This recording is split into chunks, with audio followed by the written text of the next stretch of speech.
Hello and welcome back to Podcasting as Praxis. I'm David, my pronouns are he and him. I'm James, my pronouns are they and them.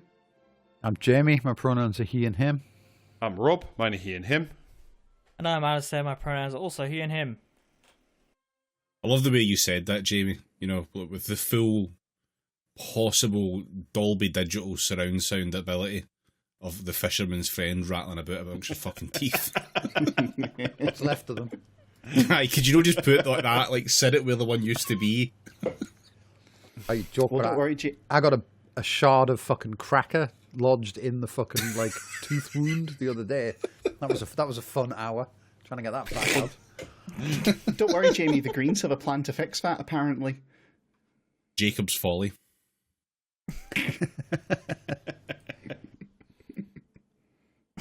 Jacob's Folly and Fisherman's Foe. Excellent. Oh, fucking hell. Okay, Rob, shall we just get started? Do you reckon there's one white fisherman's friend and there's one man that's been searching it for its entire life?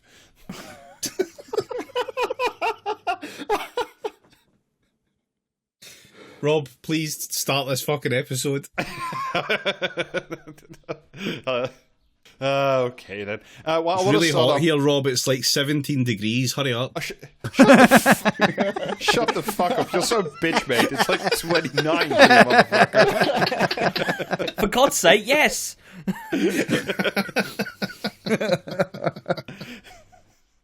I will start whatever me and my weeping paws will allow. Jesus. Well, you'll be glad to hear, Rob. I think the Greens have a plan for that, too. For my weeping paws, are they going to come over and bathe me? Yeah, there's a great routine for exfoliation at the end of the manifesto. Everybody in the Green Manifesto gets one of those oil baths like Baron Harkonnen. All you need to do is look at this pendulum and just imagine you're in an icy bath. Yeah, Just with look huge at this naturals. pendulum and imagine pendulous breasts. I'm refreshed, and also I have big naturals. Thing is, there's a picture of Refreshed that and guy. endowed. There's a picture of that guy on the first page of the manifesto, and he hasn't got any tits at all. And like, if you were a Nork sorcerer, wouldn't you use your powers on yourself first? No. I doubt his credentials, quite frankly. Is that the forbidden class at Hogwarts, then Nork sorcery? Norkomancer was right there. Yeah, I know. Fuck off. Just realised that a second too late, motherfucker. They used to offer it, but J.K. Rowling edited it out. This is highbrow political analysis. Join us tonight as we delve into the Green Party manifesto and find out exactly why everyone loves Hypnotoad.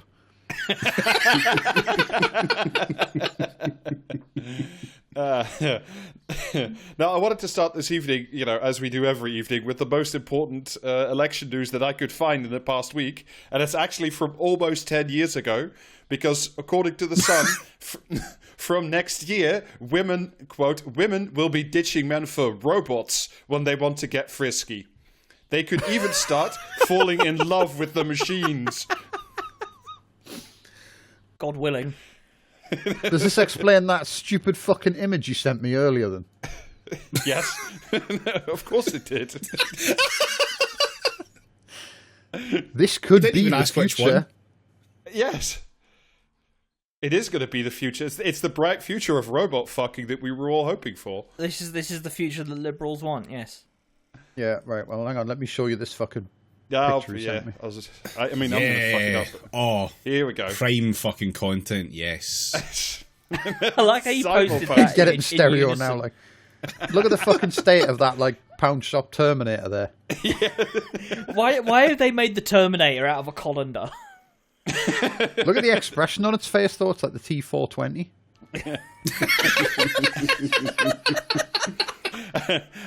Alistair, have you ever noticed how sex in 2025 looks like a lot like the inside of a cheese grater?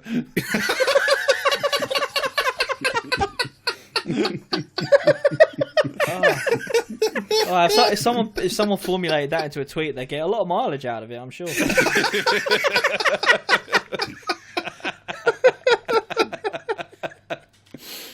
Oh dear. Yeah, so according to futurologist Dr. Ian Pearson from Wait. But I need to litigate this robot more. What is he doing with the other hand? So there's one hand visible on the woman's back. The other hand is conspicuously absent.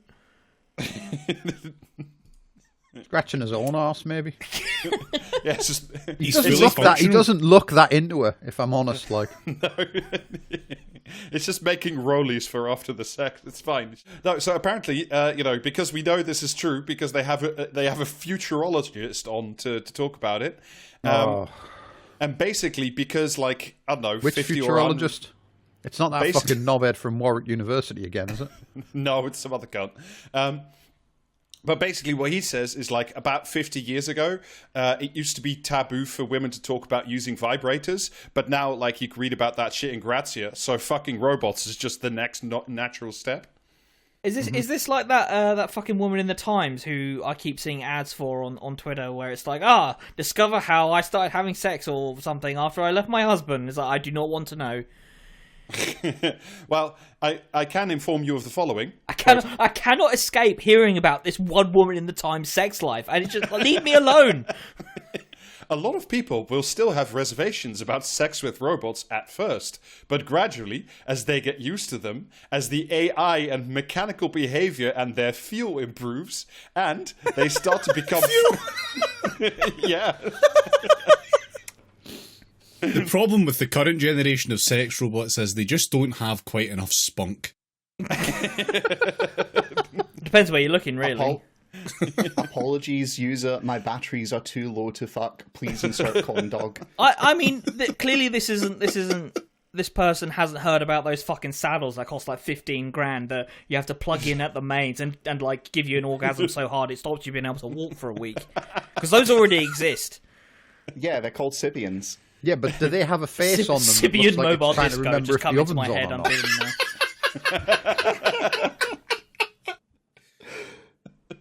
now. That was great. No matter which audio channel you were listening to, you got a joke. Yeah, one in each ear. I will actually do that in the edit then. But yeah, now that your robot has good feel and, quote, they start to become friends with strong emotional bonds, the squeamishness of fucking robots will gradually evaporate. All of this to come by next year, motherfuckers. Getting thrown out of fucking curries for trying to rate the sex robots by mouthfeel.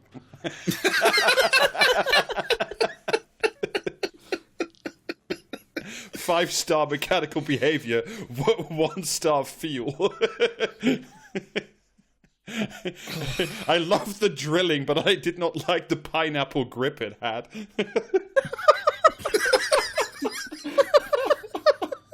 How come the feet on these robots is like burnished to like a mirror sheen? I'm also sorry. I'm just hate picturing this. now. This robot has like replacement drill bits for its crotch now. Like you know how you get the portable drills and you can change the bit to do all these different. Are you just reinventing Crichton from Red Dwarf? I kind of think I am. Yeah. So does this sex robot, is it going to come with skin? Or Yes, apparently. Okay. I mean, that's I extra. assume because the feel improves either that or like we have incredibly well burnished like aluminium that just makes you want to go for it. That looks like it's seconds away from losing at Nightmare.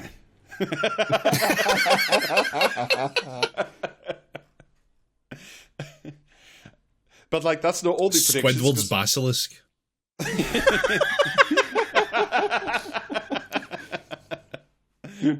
But this is not all. So apparently, according to futurologist Dr. Ian Pearson, I hate that you keep saying it. Yeah, I know. That's why I do it. By 2030, we will have VR sex as much as we do regular sex. So, you know, we have 5 years to make Web3 sex real. We have 5 years to make an affordable fucking VR headset. They haven't even gave them fucking legs. Yeah.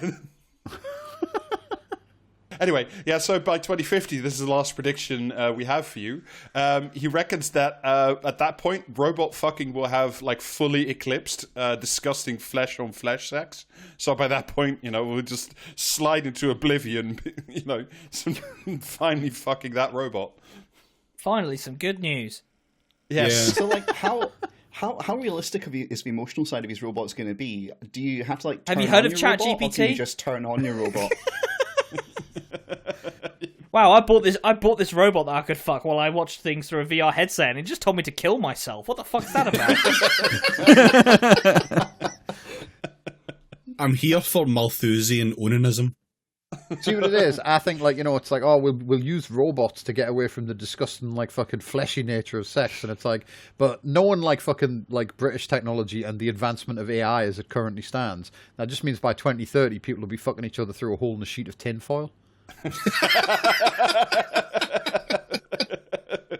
On the plus side, the tinfoil will be able to tell you which Pokemon are gay, so that's cool. That is interesting, Jamie. Tell me more about tinfoil.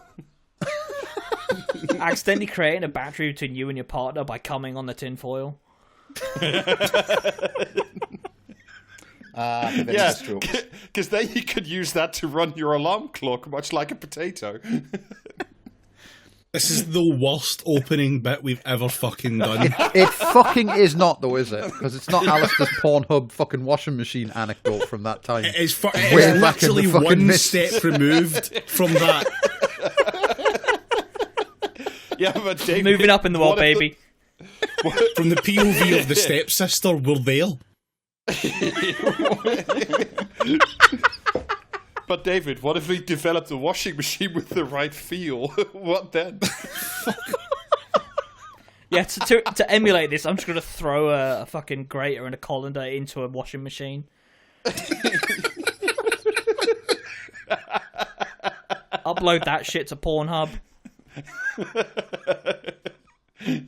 Fractal Clang rap is one of videos. the categories. With Slava Ukraini written on a banner across the top of the website. Yes. Excellent. Very authentic.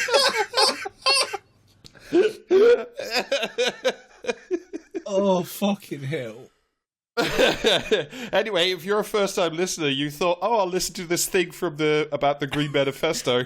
Welcome to. I can't get over how awkward the woman and robot are in that, like, badly photoshopped fucking image there, though. You know what I mean? Do you think they've just realised they're related or something? Based on what you were saying about Pornhub there, Alistair, I'm now wondering, are the sex robots all going to flee slave style to Texas where Pornhub is banned so that they don't have to fulfill their purpose? Is that what we're creating in the future? It's just Star Wars all over again. Mother discovers step robot. Wait a minute. There's a little icon on the bottom right of that cursed picture that you No. shared. Apparently, this is one of at least 3 pictures.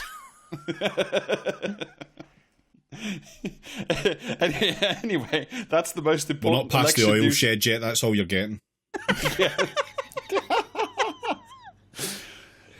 Anyway, that's the most important election news that I've found for you this week. Would you instead now like to hear some brilliant news about the UK Army, which never ceases to be incredible in so many of the ways?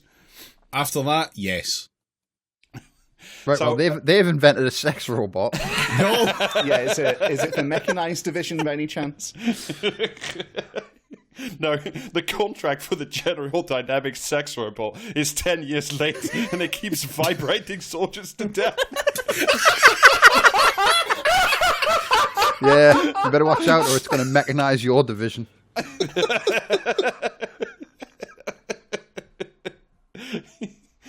Finally, Vladimir Putin will have no defense against Hyper-Sibian.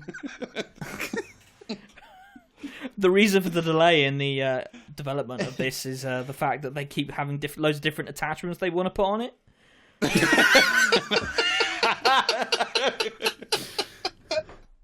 At least 1,400 customizable parts.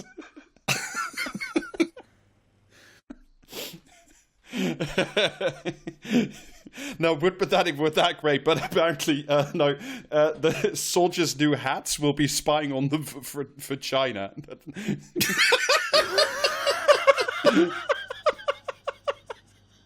Well, that sounds way more plausible than sex robots by next year. So this is a story from the FT. So because we have a king now, all the soldiers need to get new badges on their hats. It used to be this. Not And all the hats- of them, yeah, the but badges- most of them. The badges are going to have fucking, like, you know what I mean, Ring doorbell cameras in them or something. Is that the problem? They'll all be wearing that cowboy hat from The Simpsons.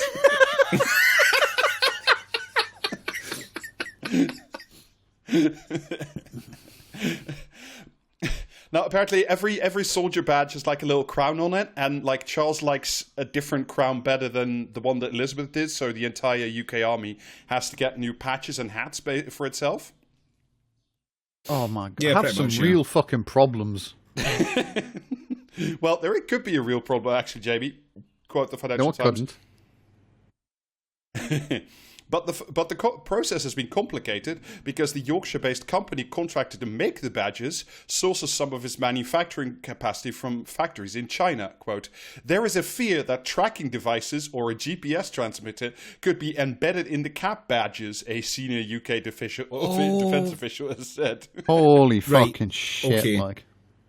How many of those cat badges are being worn during an active operation? Oh no, the Chinese will know where all of our bases are, which are drawn on maps. I mean, aside from anything else, how hard is it to check a fucking badge to see if it's got a GPS tracker in it? Well, Yeah. they're a very devious bunch. Because like the problem doesn't end just with badges. Quote, Tobias Elwood, former head of the UK Parliament's Defence Committee, said the issue had also recently bedeviled the cross-party committee when it decided to mint a series of honour coins to give visiting dignitaries, which apparently are also made in China. No, we are not doing parliamentary committee challenge coins. Yes, No. we are. No. I served as the secretary to the MP in charge of the backbench committee. Fuck off. No.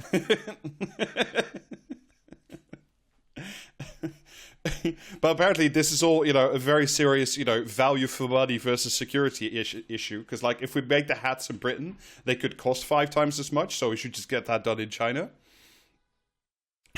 Quote, a third official who said... Can we not just outsource the entire army to China? Would that not be cheaper? I think we should. Yeah. Yeah. I think this is the first time our pod has welcomed outsourcing, and it's to do with our liberation. President Xi saved us from this nationalization. Our people yearn for hats. Our people yearn for PFI, apparently. But yeah, a third official has said that the issue showed that managing relations with China were, quote, going to get weirder before they get clearer. Okay. Yeah. Great. Am I being threatened with a good time, or... I think you're being threatened with a weird time. Much like in our opening bit, David. It's just weird. Oh, okay. Oh, well, that clarifies it all. It's not a That's good time. actually, yeah. Has anyone checked if the sex robots contain GPS? Yeah. Britain sold off its industrial sex robot capacity long ago. It's all in Poland now. Help, my sex robot is stealing valor.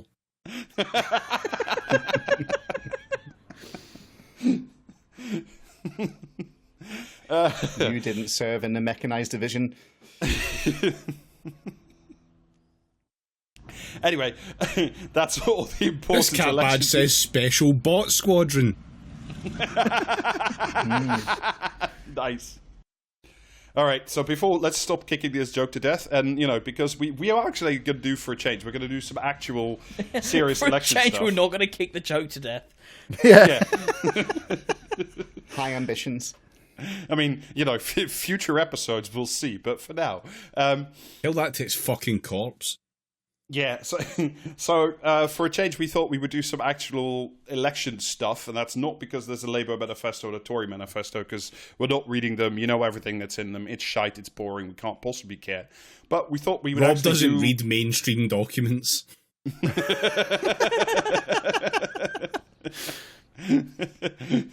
Yeah, I'm into much darker stuff, like the Green Party manifesto. No, because like a lot of people are, rightfully disgusted with Labour and would never vote Tory. So, they're looking askance at the Green Party and seeing if that's actually worth voting for. Well, so they're either looking askance at the Greens or like suffering a traumatic brain injury and voting Lib Dem. Yeah. Or doing the cool thing, which is simply staying home on election day. Yeah. Which is the official position of this podcast. You should do that. Yeah, although we're going to talk a little bit. We've all read some bits of the Green Party manifesto, and we're going to spend some time talking about it. And then I don't know, if you feel like voting for it, go for it. I mean, I can't vote in your fucking country anyway, so it's not my problem. Maybe you should mind your own business then. Let's just knock this on the head now. Was that a humble brag?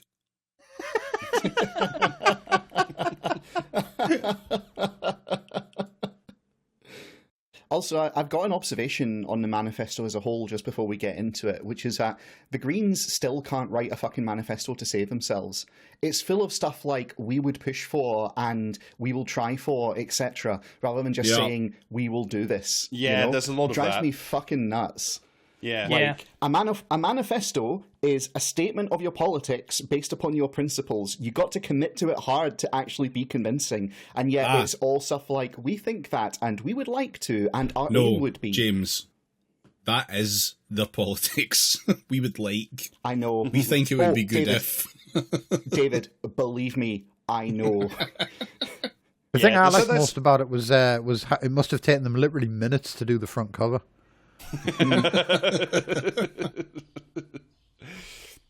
Yeah, so we thought we'd start off with like talking a little bit about the economics and the finances of the thing, and then see if it matches up with the rest of it. So I've read like the sections on what they call the fairer, greener economy and the fairer, greener public finances. I've sort of put those two together because I think they pretty much belong together. So like the good parts.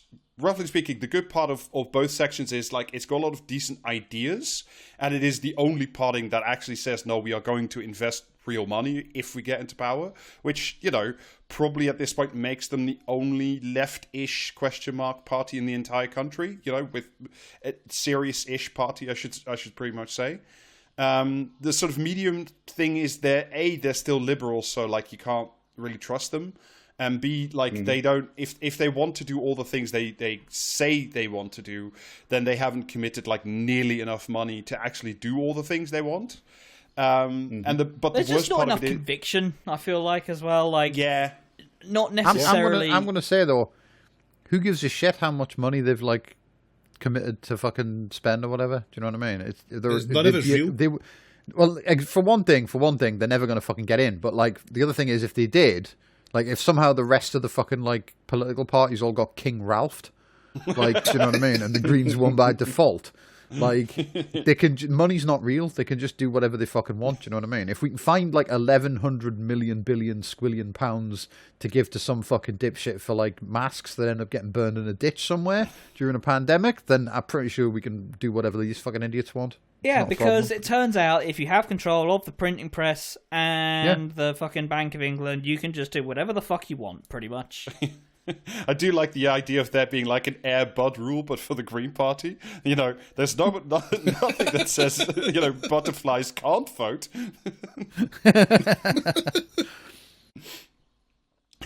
So the bad part is, and this is like the sort of fundamental bad part of all their like economics and finance stuff, is they are still at core liberals who think that they can do all the things they want while maintaining a late stage capitalist market economy. So, it always suffers the same problem. And my fundamental question at the end of it, which is like the thing that sort of looms over the whole thing, is like, is an influx of like former Labour members, other like new socialist-ish new members, young people, going to be enough to keep them like pushing further along this track, or are they going to be like every other Green Party I've seen in my life, which is it gets captured by liberals and then just descends into a fucking farce over time and loses its appeal because it's stuck in liberal mode. Hey, good news, we're already There's there. a third option, which is that they get a bunch of fucking like disillusioned Corbyn voters in, and they become like even slightly bigger than they are already, and then it turns out that like we find out suddenly that they were planning to reopen Nazi Germany. Oh yeah, that is fair. Like they've already had that monstering in the press already, so yeah.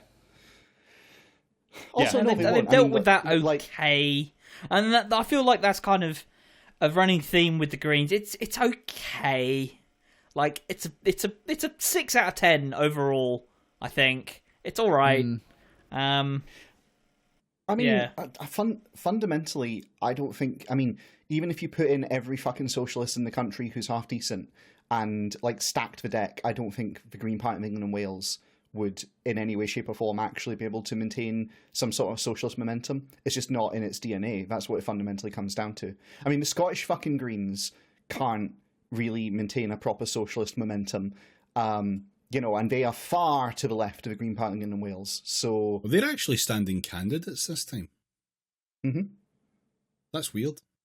Yeah, so I thought I should start about like talking about some of the good stuff in the manifesto. So like I said up front, the really good thing is they are very explicit about rejecting, bullshit homemade fiscal rules about, the level of public debt and blah, blah, blah.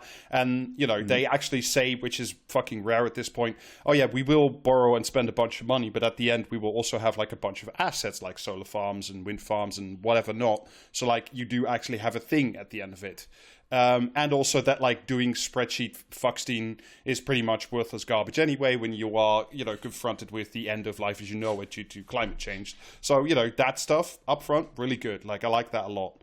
As I do like as well, they come out straight up and say privatization has failed, nationalization is good. They want to bring back rail, water, and the quote big 5 energy retail companies, which is, I don't know why they make that specification, into public ownership. And also they put the wealth tax is back on the menu, which is excellent. That's all like just Can't afford to up. do that though. Sorry? We can't afford to tax people. No. Oh no, that's true because of Liz Truss. Yeah. Just one of those sentences that just causes my own brain to just short circuit. It's a real urge to kill rising moment, isn't it? Yeah. So they wanted to put a 1% wealth tax over anyone with £10 million and 2% over £1 billion. I think those percentages are really low. I think they could go as high as 100. Yeah. But it's a fucking start. And again, they're the only party offering something vaguely in line. They also want to make capital gains tax as high as national insurance and general income tax, which is really good because right now hedge fund people get away with murder. Why are we taxing essentially inactive parts of the economy at a lower rate than people who actually work and take a wage home? Because they're the job creating class, Alistair. Yeah. Three reasons there that I couldn't decipher from one another about why I should shut the fuck up. Yeah, I know. They also need to, I mean, if we're just being realistic here, this won't actually do as much as people think it would for the capital gains. Like, what they really need to do, what everyone needs to do is institute a tax whereby essentially you tax any loans which are taken out against the value of shares and assets, because that's how most of the wealthy get around paying taxes. Yeah, but they don't actually cash in the shares. They just get a big fucking loan from the bank using those shares as collateral. I mean, I also get that you don't write a manifesto, writing down all the loopholes they will close because there's a million billion zillion of them, and I'd still be reading the fucking thing. What they should have just said was that they would eat the rich. Yeah, yeah, they're gonna give every a basement in every home. Yeah. New financial policy: if you have more money than me, no, you don't. A basement in every home, cool. Uh-oh, I'm just hearing that there's also going to be a Hitler in every home thanks to the Green Party. Uh-oh. My God, whose music is it that I hear? Still It's not the over that, Internationale. No. A house of special purpose in every council, yeah. Anyway, they also want to reform / reevaluate council taxes and move instead towards a land value tax, which is cool and good. Excellent. Because, that's excellent. As is, they want to get rid of free ports and enterprises zones, which, that's nothing. a lot of future content down the drain. But, I will take that hit for, for the UK. So we will vote ourselves out of a job. Exactly. Happily. Voting for the Greens. When they say they're going to get rid of free ports, I hope that means they're going to let, all the people who live nearby just run in there with, crowbars and hammers and just take whatever they want. Yeah. A giant game of rugby, but it's for a Fabergé egg, yes. I just can't hold all these Fabergé eggs. Yeah, Jamie, from now on, it shall be known as Free Hot Dog Day. No, but for real though, I think I would vote for a party that promised to let, poor people do some asset stripping for a change. Yeah, sadly, that is not in the manifesto, though it should be. That is in the Podcasting Praxis manifesto. We're not standing anywhere, nor will we, but you should vote for us anyway. Yeah, no, we're not standing anywhere. We're mainly laying down. Sitting on the floor. Not again. Governing like an animal.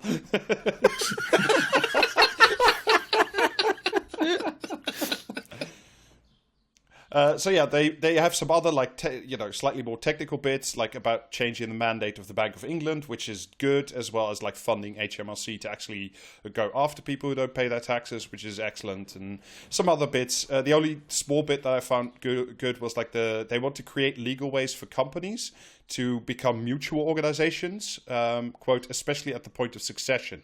So that, Does that mean they follow you back on Twitter? No, it's that big company in Spain, Mondragon, that's owned by the employees. It's what if it became easier for employees to take over the company? So again, follow back pro enterprise.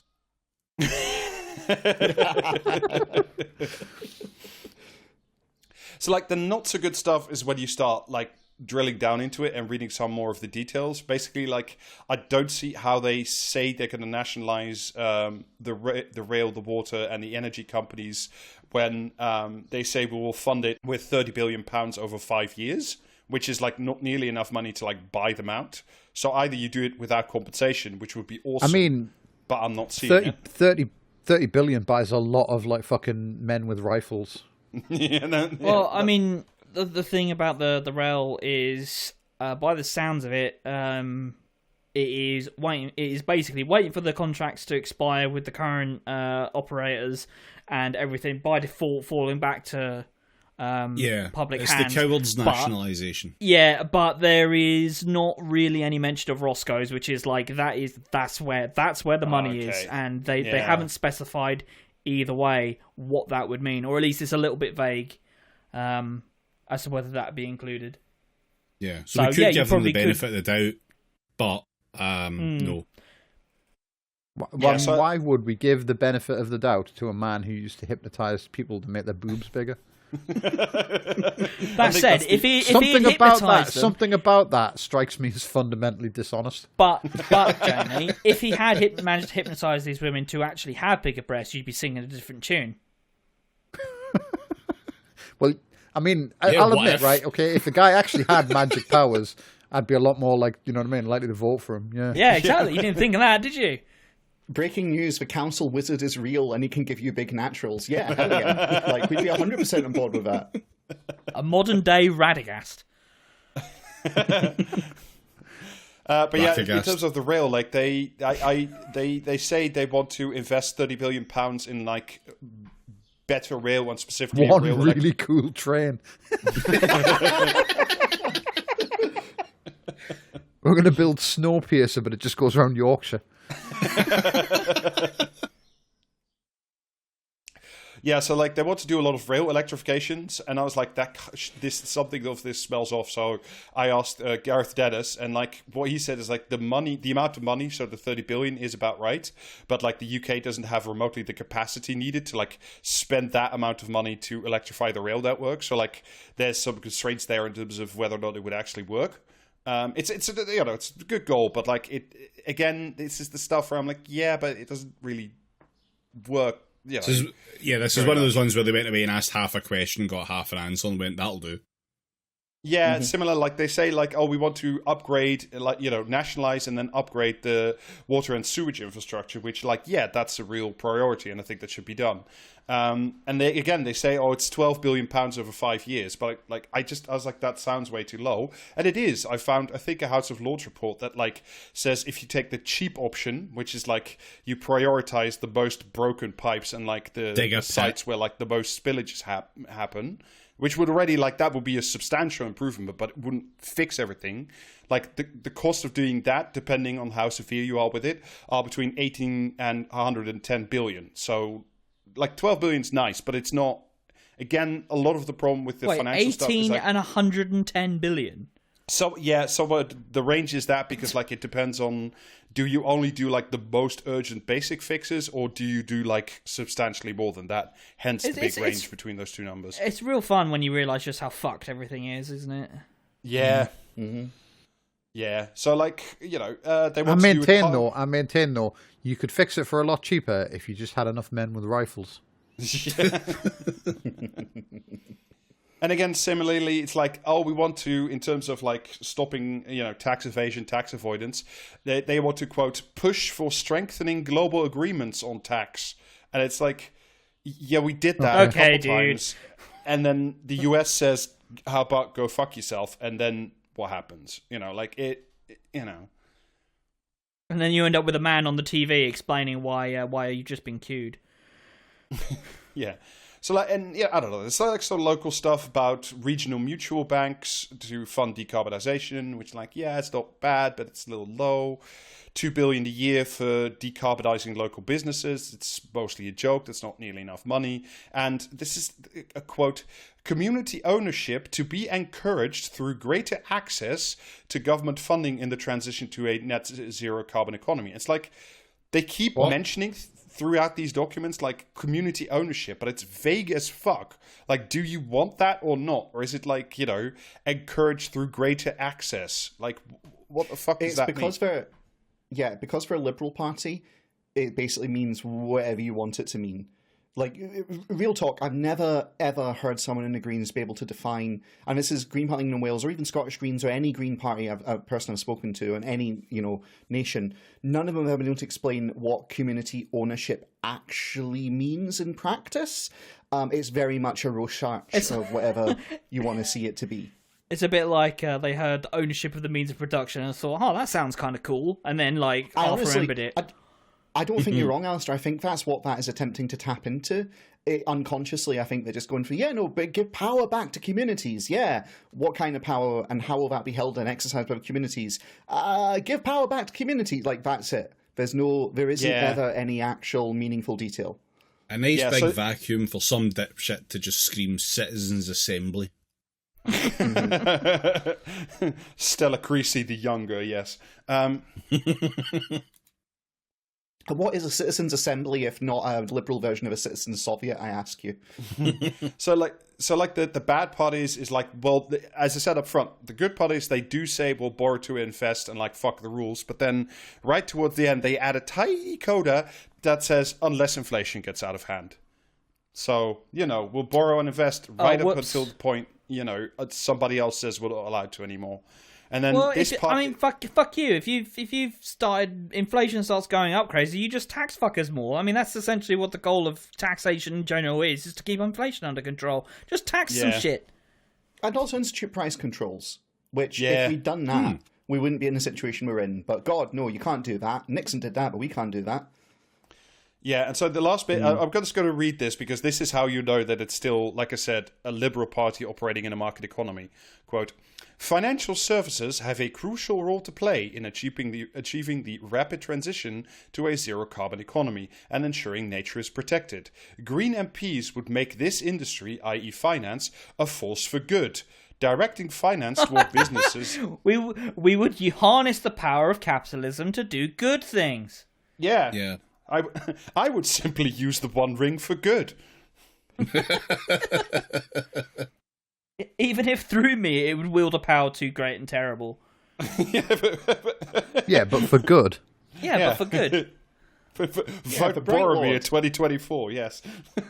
Yeah, none of this Dark Lord shit. We'll have the Bright Lord of Mordor, and that'll be The fine. Green We'll Lord. fix the NHS. The Green Lord of Mordor. We're going to turn really- Barad-dûr into a garden.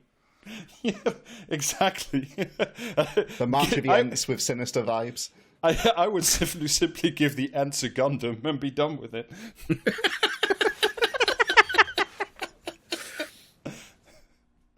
So yeah, like that's the bad part. They are at heart liberals who believe in market forces, and they think they can, ride this tiger for good ends. So it's like the headline stuff is really good, and I'm like, I started reading it. I was like, I was kind of feeling it, and then you get into the details, and it's like,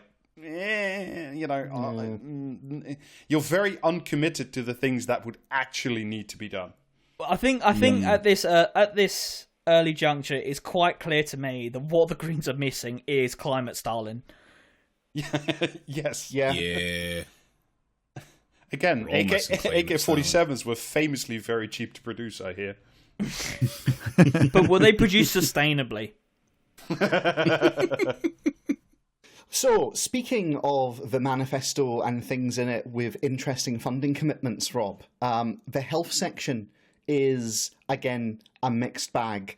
And there's a lot of numbers thrown about, but some of the plans are a little bit light on detail.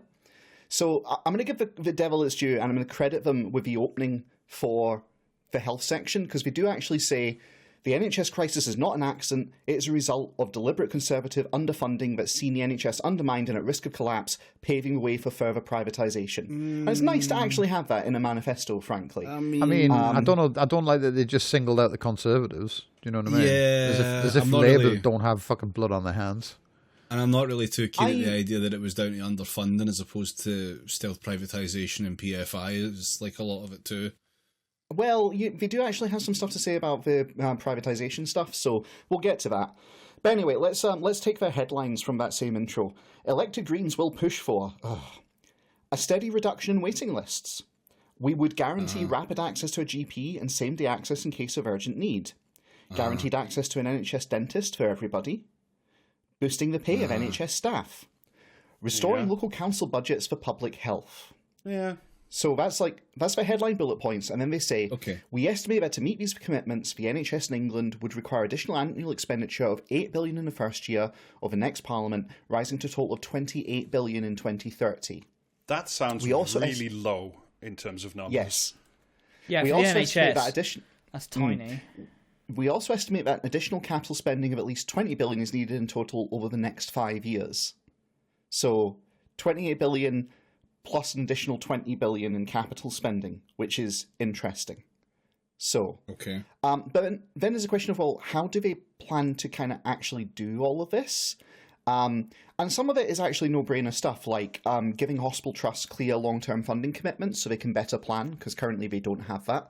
Do they not say get rid of the hospital trust structure? Because that's kind of a fundamental fucking problem. Yeah, Well, the internal here's the internal thing. market. Is there anything on that? Yeah. Yeah, well, they do that. They talk around it. So, Green MPs will back the NHS reinstatement bill to abolish wasteful competition within the NHS, re-establish public bodies and public accountability, and restrict the role of commercial companies. And yeah, so they talk about it by the side. They don't want to just come out and say, hey, we're going to deal with the trust issues. That has another meaning. They don't just straight out come out and say that, but they do nevertheless kind of say around the edges they're going to do that. So again, liberals, you can read into that what you want to read into it. They talk about primary care, your GP and NHS dentistry. So for primary care, They talk about increasing the allocation of funding to primary medical care, with additional annual spending reaching $1.5 billion by 2030, targeted at areas of greatest need. Again, sounds low. Reducing the administrative burden on GPs, giving them more time face-to-face with patients, which I'm going to be honest, that sounded like bullshit to me until they gave a concrete example, which is allowing hospital doctors to make onward referrals without needing to go back to a patient's GP. That's actually unambiguously good. Yeah, but the number of times I've been seeing a consultant, and consultant's like, well, you really need to refer to this service, but I can't do a direct referral. Like, it would be nice to see that implemented in England. And then finally, we talk about a $2 billion capital investment in primary care over the next 5 years. And that's basically, they're just going to throw more money at GPs and hope that kind of fixes the problem, is my read on that. To be fair, like, a lot of the problem with, at least around this way, is their GPs do exist, but, like, none of the surgeries can afford to actually hire them. So, yeah, I mean, $2 billion is something. Yeah, they then go on to this. Sorry, go on, Rob. It's not nothing, but some of this, like, if I wanted to be quite negative about it, it smells a bit like sort of West Streeting-ish, like, oh, we just need better managers in charge. A little bit. I'm very suspicious of it, frankly. They also, so this is interesting, they also have this little tag on, which I want you guys to try and puzzle through with me. We would also seek to expand diagnostic capacity in communities. This would help ensure people are diagnosed early and have more chance of a positive outcome. Sounds good. But then we give their ways to achieve this. Public health to be a cross-government priority. Restoring public health budgets to 2015/2016 levels with an immediate increase of $1.5 billion. Smoking cessation, drug and alcohol treatment, and sexual health service all need to be properly funded. And then it goes on to say a cross-governmental approach to health again, which is basically saying, hey, there's a range of interventions across this manifesto to support healthier lives, so that'll ease up the burden on the NHS. And then finally, and most kind of head-scratchingly to me, a national commission to agree an evidence-based approach to reform of UK's counterproductive drug laws. This will allow the UK to move towards a legally regulated market that stops criminal supply and profiteering and reduces harm, including by preventing children accessing drugs. Just say legalize weed. Just be a fucking grown-up about it. Yeah. Like, this is the thing. It's like, why put that in? Because you're going to take the ding from the papers for having it anyway. So just we're going to... fucking David Nutt has already done all the fucking research anyone ever needs to hear. Like, just point at him and say, it's his idea, and decriminalize all that shit. Legalize, like, all of it, frankly. Like, there's no other way you're ever going to deal with that fucking problem. So, liberals going to liberal, I guess. Two other things to bring up in there. I'm glad they're going to take us back to the pre-austerity point of 2015-16, before austerity had started, so that's good. Yeah. Bold politics there. Secondly, the cross-government shit that they keep saying, that's obviously like, we're going to be really clever and bait the other parties into having to campaign to defund the NHS. Motherfuckers, have you read the other manifestos?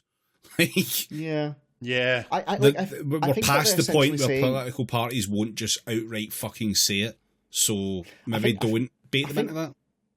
I think part of what they're saying is essentially every department of government is going to be thinking about the health implications of their policies, which, as far as I'm aware, is already part of impact assessments anyway.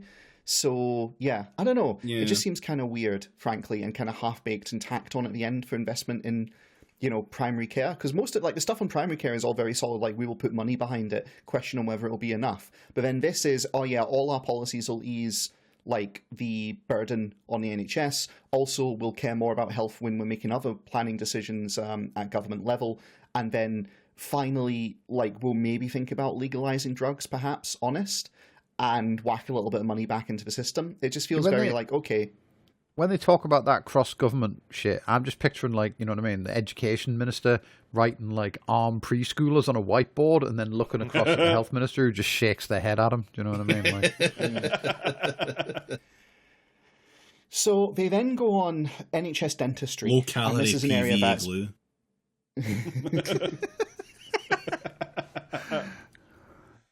So NHS dentistry, this is like a shocking area that needs dealt with. So let's see what are their bold measures. Podcasts, right?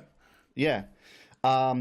So they start off by saying that they'll push for a new contract for NHS dentists that ensures everybody who needs an NHS dentist has access to one, which I basically think means up the pay rate for NHS patients, so it's actually commercially viable now, which is a necessary evil and therefore good.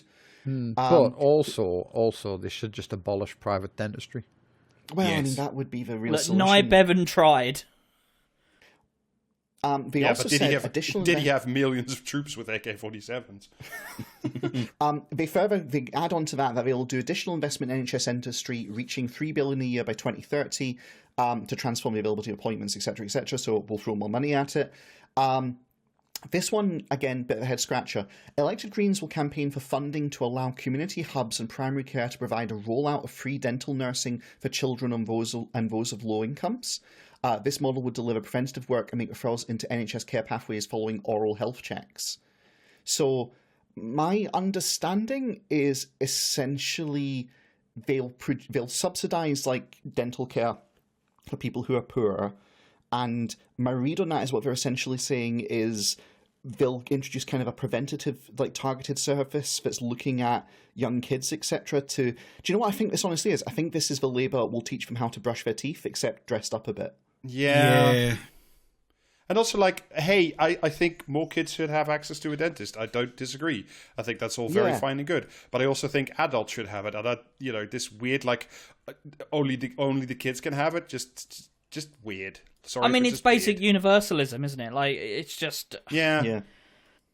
I know. I'm like, and I guess that is sort of the argument / problem with all fucking means testing. Is it's good to give some people the thing that is needed, the quality of life that affords, but why can't we just fucking do it for everyone?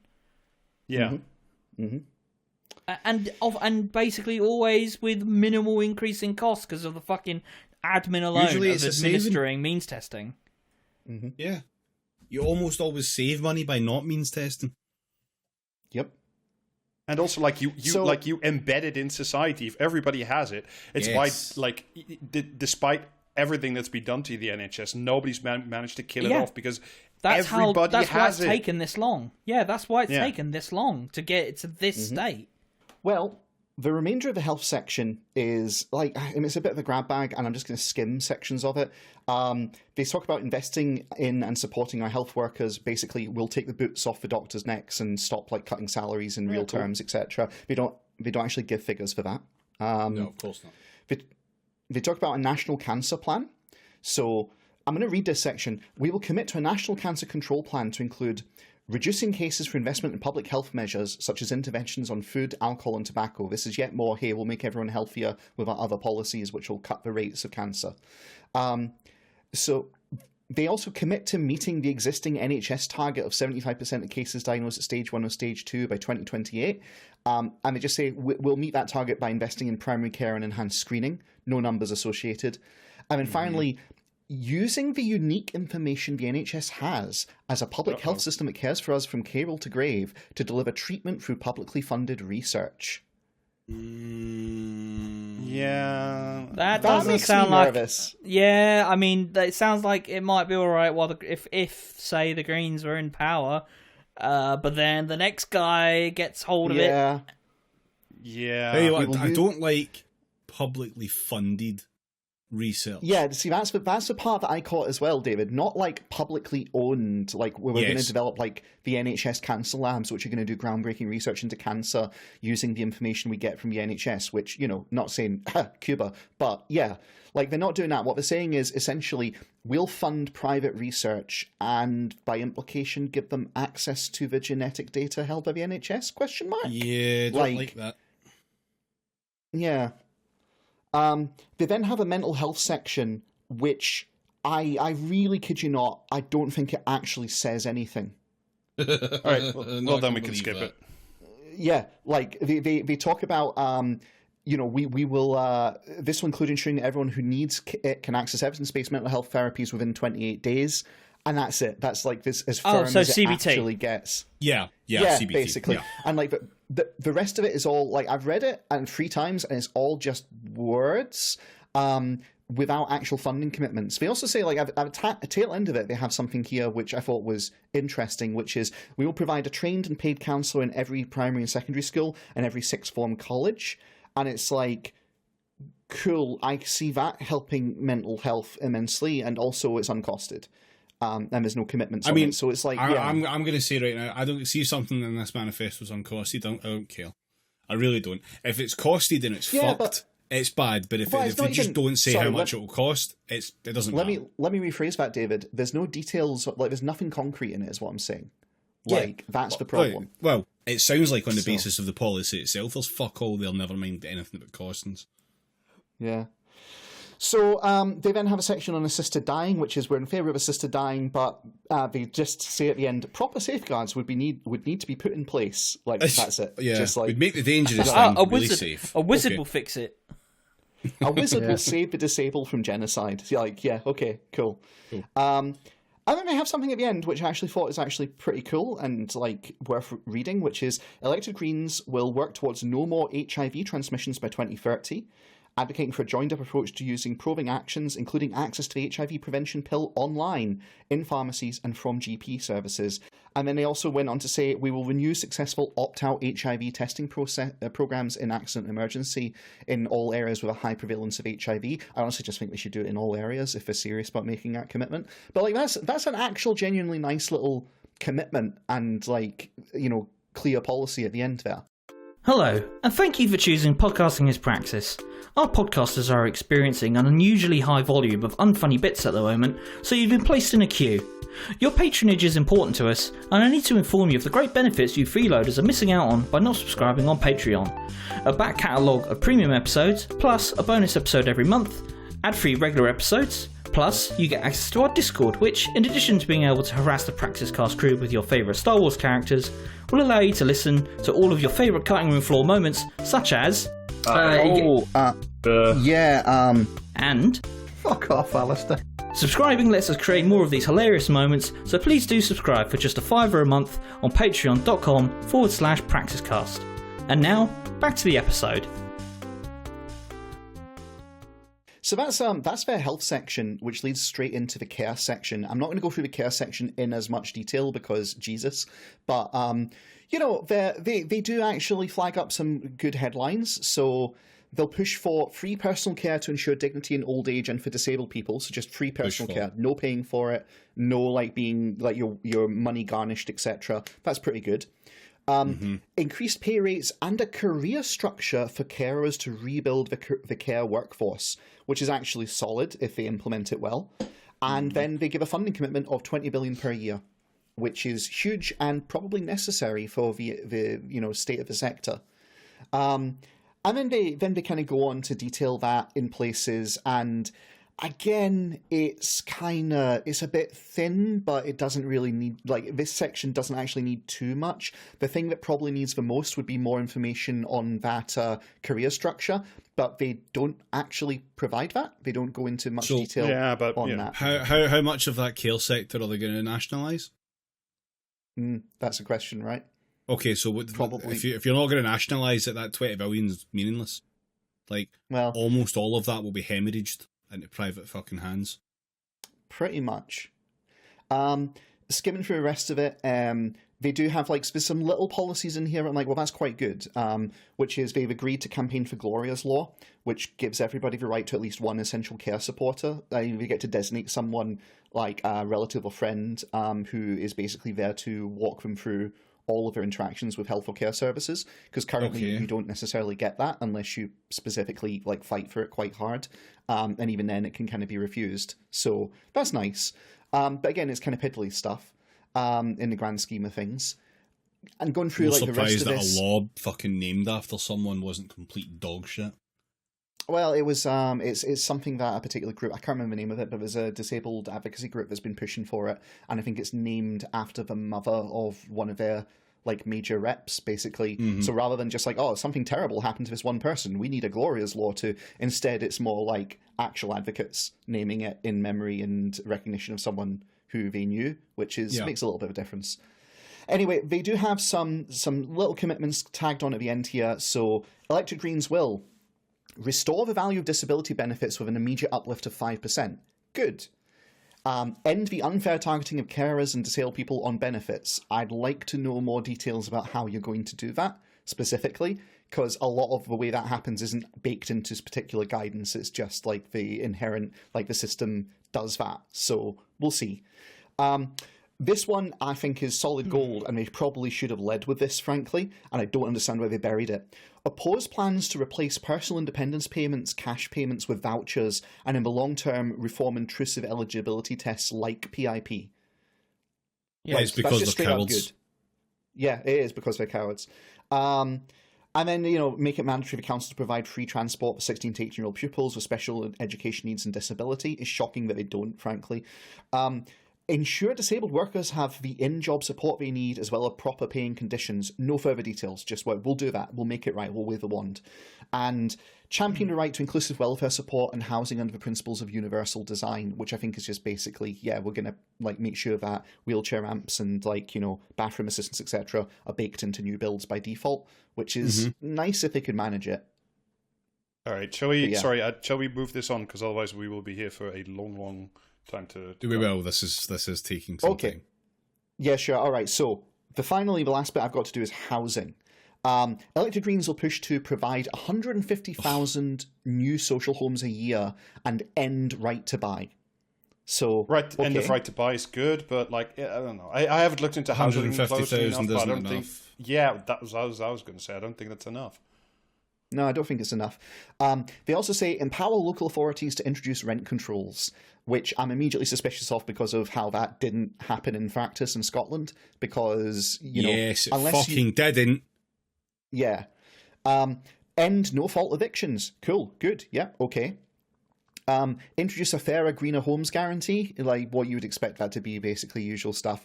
And then transform the planning system so new developments come with access to public services and green spaces are protected. Now, the access to public services bit is interesting. What they're basically saying is when you build new properties, you also need to somehow also build new stuff for GPs, etc., as part of the planning around it. So it's like this weird kind of gesture towards central planning without any of the actual central planning you need to make it work. So, good luck with that one.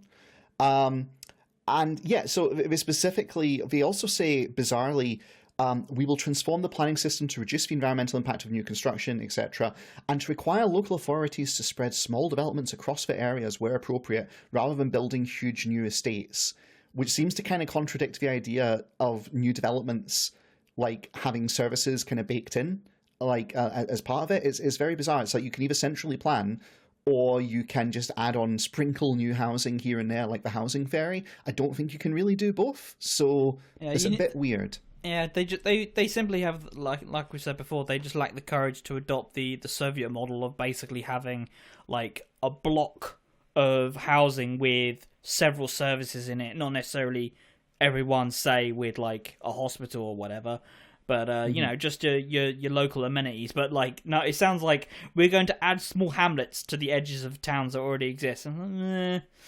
Okay. Yeah. They also give some figures on what they're going to do about making homes better, which translates to 29 billion to insulate homes. And 12 billion of that is for retrofitting the social housing stock, and 17 billion as grants to retrofit privately owned homes to a similar standard. So, okay. 4 billion over the next 5 years to insulate other public buildings to a high standards, primarily schools and hospitals. And 1 billion as grants to retrofit private sector buildings to a similarly high standard, which is weird to me, frankly. Yeah. Okay. 9 billion over the next 5 years for heating systems, for heat pumps, and 7 billion over the next 5 years to adapt homes to avoid overheating in the hotter summers, which is an interesting little kind of tag on to the rest of that. We'll better insulate your home, but also we'll make it that it doesn't overheat in summer. And the sun. The Mr. Burns policy finally at long last will get. Yeah. So that all sounds. I mean, so far you're thinking this all sounds pretty tepid. There is, however, on the Greens. There is, however, a little policy I spotted in here, and I just want to read this to you and ask you guys to interpret this. So it's titled "Buy the Supply."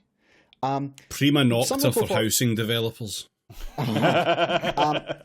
Elected Greens will introduce legislation to give local authorities, registered social landlords, and community housing groups the first option to buy certain properties at reasonable rates. For example, private rental property that hasn't been insulated to such and such rating, or it fails to meet the decent home standard, or any property that is left empty for more than 6 months. Yeah. Right, okay. That's Okay. fuzzy. Is that or is that not nudging towards, hey, we will expropriate housing stock at a market rate we determine if we Sounds want it like- to be shitty housing? Sounds like it, but if they've buried it in a I footnote don't think like they've that, got the it's not. conviction. No, they don't have the conviction. 100%, that's the kind of fucking... They've worded that in such a way that they're really hoping it's going to go to court and they'll be told they can't do it. Maybe. But that's the most interesting part to me in the entire housing section. The rest is all guff, frankly. I'm not going to go on more with it. Like, you heard the headlines. It's what you would expect them to be generally pushing for, which is making houses greener, doing some gestures towards, like, you know, social housing, but not really committing. It's like, it's half measures. And that's the Green Manifesto in a nutshell, I think. Well, unfortunately it's not. There's still fucking hunters to go. Well, next up we've got greener, fairer, powering energy. And it's pretty much what you expect from the Greens. Annihilate all fossil fuels, ideally Yeah, 10 years earlier than 2050, so by 2040. Math checks out. And many other numbers. Fully Cancel temporalized manifesto. cancel recently issued oil drilling license. We all know this stuff. Yeah. Some of the more interesting stuff, like wanting workers and unions involved in the just transition to net zero carbon, which is an interesting thing to say, considering you've got unions like even Unite, who are they're not really the worst pissy, union. yeah. Not the worst union, but still get a bit funny when you start talking about winding up the North Sea oil industry. So I would be interested to see how that would play out if that was actually going to happen. Other stuff like carbon tax for dependent on the CO2 that's produced when fuel's actually burnt, as well as removing the inherent discount that you get for flights by actually adding VAT, or actually taxing kerosene rather, because it's currently 0%, which is great. I get community ownership is mentioned again, this time in the context of community, a minimum community ownership of green energy infrastructure. So, once we've wound up all of our fossil fuels for our energy needs, we're obviously going to need to transition to renewables, so wind and solar. And doing that, it turns out,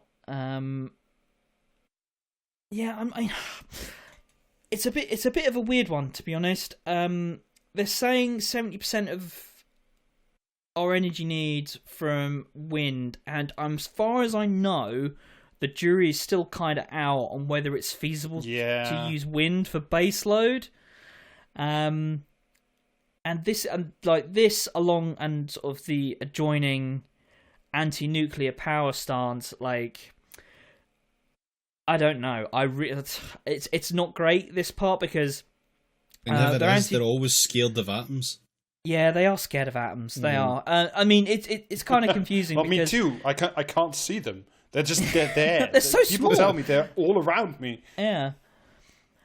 The thing that kind of annoys me is they say that one of the reasons given for being anti-nuclear power, and could be a fair one, is that it's got inherent ties to the production of nuclear weapons. But at the same time, as far as I can tell, they're not calling for unilateral disarmament. So, what's the big fucking deal? We've still got the nukes. Like, I mean, what's going on there, guys? They actually are. Oh, are they? They are. I thought But it that was doesn't just, mean you can't still have fucking nuclear reactors. Yeah, this is another example of it's their policy, but they don't put it in the manifesto, etc., because we don't want to draw too much attention to it because they're cowards.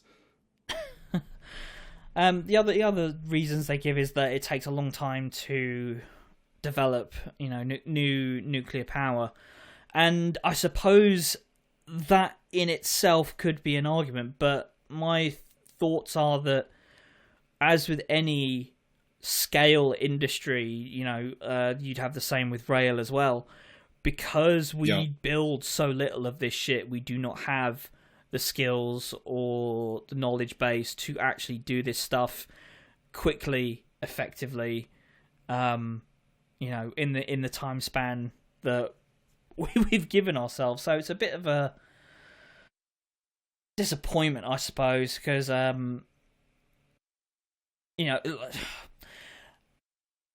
going for just wind and solar, I suppose, is in theory good, but then you've got the issues of less so with wind and more so with solar, because just the amount of land that takes up, and as we all know, land is such a fucking premium in the UK.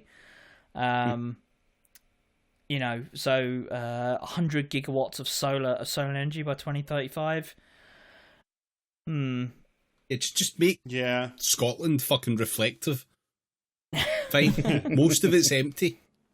Yeah, I mean, honestly, like I'd rather have like people with stupid ambitions where you're like, that sounds almost undoable because the ambition's too big, rather than like all the other shit. It's like, that sounds undoable because you're not like actually committing to doing this fucking thing. Yeah, have they considered just putting a big solar panel on the Mr. Burns device? One of the other sort of good things that they do say that they're going to bring the Crown Estate into public ownership, which means that you can build very good. Which means that more coastal water for offshore wind and marine energy. So yeah, more nationalisation of things owned by the Crown is always good. But. It's just exactly what you expect from the Greens. It's not bad. I just don't think it's got quite the level of forthrightness that would be necessary to actually implement this stuff. Because, would you say it was not great, not terrible? Yeah, 3.4 points. Yeah, the whole manifesto just doesn't have any bite. Yeah, that's what it really comes down to. Both in the way it's written, like I said at the start, but also just throughout, it's this stuff where it's like, no, like, take a big chomp out of this, go for broke. Especially because, right, I mean, not to be deeply cynical, they're not going to be in government, they're not going to get elected, so there is zero downside for just going for it. Just, like, really put the foot to the floor and see if you get people to come along just because they like how bullshit you are. God damn. Yeah. Yeah, pretty much.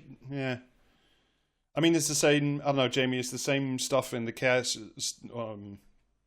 work like is social the next support bit. thing. Sorry, work's the next section. Oh, okay. And that's just again, elected Greens would campaign to repeal current anti-union legislation and replace with a positive charter of workers' rights. So they're going to get rid of. They're going to restore right to strike, remove arbitrary ballot thresholds, change the requirements for postal ballots for strike action, overturn bans on secondary picketing and industrial action for political objectives. Nice. That's very wow. cool. That's all pretty good. Like, introduce a maximum 10-to-1 pay ratio for all private and public sector organisations. Awesome. And introduce a minimum wage of £15 an hour for all, no matter their age. Nice. Again, I mean, and it does say that the cost to small business will be offset by increasing the employment allowance to 10 grand. Okay. And deliver equal rights for all workers currently excluded from protections, including gig economy workers and those on 0-hour contracts. They want to bring just a single legal status of worker, which will apply to everyone and give them like full and equal rights. And also get rid of the 2 years bullshit. Yeah. From the first day of your job, you have all the fucking benefits. Campaign for safe sick pay. I'm not quite entirely sure what the safe part refers to, but I mean, hopefully it's better. I mean, I know sick pay at the moment is like a fucking bullshit disaster, so hopefully it's better than, you know, what they've got going on at the moment. Well, I mean, it couldn't really be worse, could it? But yeah, that's true. And also push for pay gap protections to be extended to all protected characteristics, including ethnicity, disability, and sexual orientation. Nice. Okay. And on campaign for the 4-day week. Nice. There you go. Well, that should be the thing you lead with. Pretty good on work, I would say. Yeah. Okay. Words I never thought would come out of Jamie's mouth. They want me to do less of it? What am I going to say? Fucking no? No. I mean, that's all like, yeah, that's some of the best stuff like I've genuinely heard from the whole manifesto so far. Yeah, on the next bit's giving everyone a fairer, greener deal. I wish they hadn't named like 12 of these fucking sections fairer, green or something. Yeah. They actually changed the name of this one when I said I would take it. It was like social support or something on the website, and then in the manifesto it's giving everyone a fairer, greener deal, and I couldn't find it. I was like... but yeah, there's some stuff there about like how... austerity and the COVID pandemic and cost of living and everything's left too many people using food banks. But the things that, say it with me, elected Greens will campaign to do are increase universal credit and legacy benefits by 40 quid a week. Wouldn't argue with that. I would say it should be more, but you know, it's more than anyone else is offering. End the unfair 5-week wait for benefits. That's like just a fucking straight up good. Yeah. Abolish the two-child benefit cap. Excellent. Increase all disability benefits by 5%. Yep. Not sure why they get a percentage and it's a flat rate on universal credit, but yeah. Ensure that pensions are always uprated in line with inflation and keep pace with wage rises across the economy. So increase double carers. Yeah. Increase carers allowance by at least 10% a month, and scrap the bedroom tax, which is a good one, I guess. I mean, tick, mean? like that's just good shit. Yeah. What do they mean by at least 10% a month? That one's a bit weird. Like, all the others, they've got, like, firm percentages, but this one, they're like, minimum 10%. Like, what's with that? I don't know. Presumably it's one of the ones that's been more left behind than others. Could be. Needs a higher uplift. I mean, carers allowance is shit. Like, Yes. So, could definitely do with more than 10% if but I guess, you know what I mean? Like, you couldn't really put in there, we'll just give carers infinity dollars. Like, so... I mean, as far as my knowledge of maths goes, there are numbers between 10 and infinity. True, but you know what I mean? Get him, he's a wizard. But no, they should just give carers all the money, is what I'm saying. You know what I mean? Like, and yeah, and then there's some other stuff about universal basic income, but that apparently would be the work of more than one parliament. Okay, of course. So in the meantime, they would end benefit sanctions and challenge the punitive approach to welfare claimants. Challenge. Yeah, challenge. Yeah. What, to fisticuffs? Like Annika. Outside the pub. Just like drunk. It's impossible to change a government department when you're the government. Yeah. That's right. But yeah, that's basically it, like, you know what I mean? And then they mentioned there's some other stuff throughout the manifesto aimed at helping people struggling with the cost of living, including free home installation, subsidised public transport, and investment in the public services. I don't know why the public services. Yeah. I don't know if that's like the Margaret cutting from Liverpool. But... That's a deep cut. Yeah. Right, next up, I think it's you again, Rob. Nature. Yeah, animals. I'm just going to rattle through this pretty quickly. It's like nature, farming, food, that kind of stuff. Quite frankly, the most interesting thing, and I don't know how that would work, but I like the idea of it. They want to have want to give nature like a legal status, like personhood, so it can be like defended and no longer just like freely be exploited. Which I'm not quite sure. I They're going to give nature a Gundam. Yeah, pretty much. Like, I think it's an interesting idea. Like, I remember reading something about it, but like, they heard about that one tree in America and thought, hang on. Yeah. They want to increase DEFRA's budget to actually do some enforcement specifically around like river and water pollution, which I think is pretty good. Except that I think DEFRA probably needs whole-scale reform. School meals for every kid, free breakfast clubs for kids up to year 6. Awesome. Better conditions, careers, and opportunities specifically for farm workers, which I think is really important, and like, nobody else talks about it. And my personal favorite, they want to reinforce the right to roam, so you can still go for a walk and stop people from like. Yeah, you can always walk to Rome wherever you are. Right. Exactly. That's right. You too can become a pilgrim. So yeah, like that kind of stuff. It's all pretty good. There was a line That's which I what like. it means to be Italian: to pray towards Rome 5 times a day. Yes. They want everybody, quote, to have everybody to have sufficient income to make healthy, sustainable food choices, which is like, all right, you do understand that there's a link between income and diet, which I think is pretty good.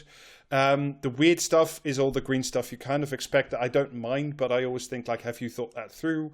Like small farmers are the best farmers, which is like not necessarily true. They want to ban all the pesticides, which I'm sort of in favor of, but I always think, but what do you do the day after? And then, like they want to have a negligible amount of money to convert farmland to nature, which is all right. But like if you're spending £3 billion, you might as well not bother because that shit's really, really, really fucking expensive.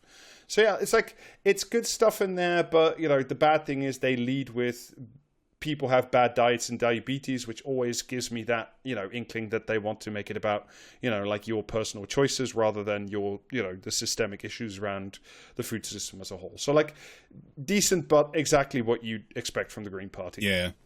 I'll believe that they're not being classist about that if they say they'll bring back Real Iron Brew. Yeah. So next bit is one of mine. It's transport. Trains are good. We all like trains. We love to see the trains. We love the trains to be owned by the public. We like to get on the trains that are owned by the public to get to the places we need to go. Pay money for the trains. Invest in the trains. It's very good. Yeah. To a point, as I mentioned earlier, bringing the transport companies, the train operating companies into public ownership is good. No clear answer either way on whether Roscoe's, so the people who make the actual rolling stock and the actual locomotives, And own it. whether that be publicly owned, which is where all the money fucking goes. Aside from that, the actual investment, it's exactly what you expect from the Greens again. More walkable, more cyclable, more buses. Rural access for buses, for every rural town or village or whatever, access to a bus. Punish the frequent flyers. Loads of people. Well, 15% of people take most of the flights, 70% of the flights. Probably one of the really good ones on here, which I think they have in France, if I remember right. A ban on flights where an equivalent train journey would take less than 3 hours, which I think we can all get behind. Oh, yeah, I remember that. Yeah, and then, a lot of very rich people got pissy at it, so that's, good. Just get on the fucking train. Yeah. Jesus. I'd rather be on a train than a plane if I could fucking help it.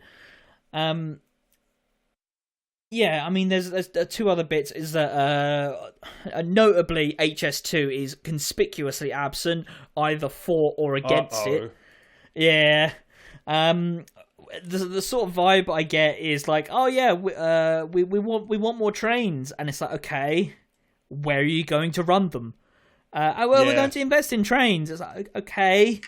And then there's a bit where they're talking about reopening closed rail and stations, and it's like, is that really where that money needs to go most urgently? Like, I do not know how you can talk about reaching the carbon emission goals of, even approaching net zero without a massive expansion in high quality, high speed rail up and down this country, not just up and down, but up, down, and across.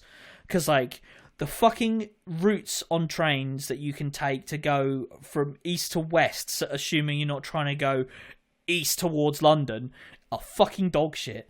And in order to meet those targets, to get people off the road, out of cars, into the train, where they should be, is, huge. You need to invest in high speed, more things like high speed rail. I know the Greens hate building on the green belt, cutting down forests, but these are things that can be managed and are, unfortunately, a necessary evil, as far as I'm concerned, in order to get the capacity up to a point where we can actually get people off the fucking road in the first place. And I think the Greens, ultimately, I think the Greens are going to have an existential crisis over this if they ever actually had to make a decision either way of whether HS2 is good or bad. Luckily for them, they never will. Luckily for them, HS2 is more or less finished. Asterisk after that. So, but like the fact that they're not talking about building a fucking class 37 in every bedroom. That's the sort of policy that we need to be talking about. I mean, there's loads of stuff about electrifying all the railway, which yes is good. We should be doing that. Should be switching away from all the fucking diesels that we're using all the time because we just love using trains that were built in the 1960s because we hate to build that shit and we hate to pay. Well, rightfully hate paying private companies to build modern trains to reduce the emissions on from rails and all that stuff. I think that's about the size of it for transport. There's other some small bits in there, but that's the gist of it, I think. Yeah, sounds good. But like the shit with them not talking about HS2 is that's very big alarm bell season. Yes, high speed. I don't even know if high speed rail. No, high speed rail does not appear in the manifesto. Of course it doesn't. Okay, moving on then to, we're going to skip a couple bits. We're skipping education, we're skipping justice. They like cops, and schools presumably will still be a thing. And it's also skipping over art, sport and culture. The only thing that I did notice in there was that they think AI could probably be good, actually. Oh, for fuck's sake. The Greens think AI will be useful. Yeah, maybe. It could be. They just don't know. But they want to regulate it, and that... Shut the fuck up. Still people can't use it. Yeah, regulate it out of existence by saying that you have to have there's a maximum emissions cap. Yeah. Which AI would inherently breach. Okay, democracy first up. So they want to replace the House of Lords with an elected second chamber. Pretty standard. Oh, I thought you were going somewhere else with that. Votes for 16-year-olds and residence-based voting rights. More on that in a little bit. A constitutional commission to start a vital national conversation about a new constitutional settlement. So that's a lot of woolly shite, but it sounds like they want to do a fucking written constitution. The fools, the fucking buffoons. So, yeah, okay, cool. And the Fair Politics Act. Yay! So, yeah. And what does the that Fair do Politics Act is... Well, it does a lot of things, and some of it's good, some of it I don't understand, what they think they'll achieve with it, and some of them is genuinely fucking baffling. So, good, they want to repeal the voter ID law that was passed in 2022. That's, good. Yeah, excellent. Yeah. They want to bring in state funding of political parties to make it fairer, which, sounds good. I don't know how the fuck they would work that and make it happen, but okay. They want to strengthen transparency rules on lobbying, which is good, but it won't be far enough because the trick there is actually ban fucking lobbying. And they also, on that kind of note, they want to make think tanks transparent. Which you can gaze upon the morons inside that are being pickled. Yeah, I wish to see the brain in the jar directly, yeah.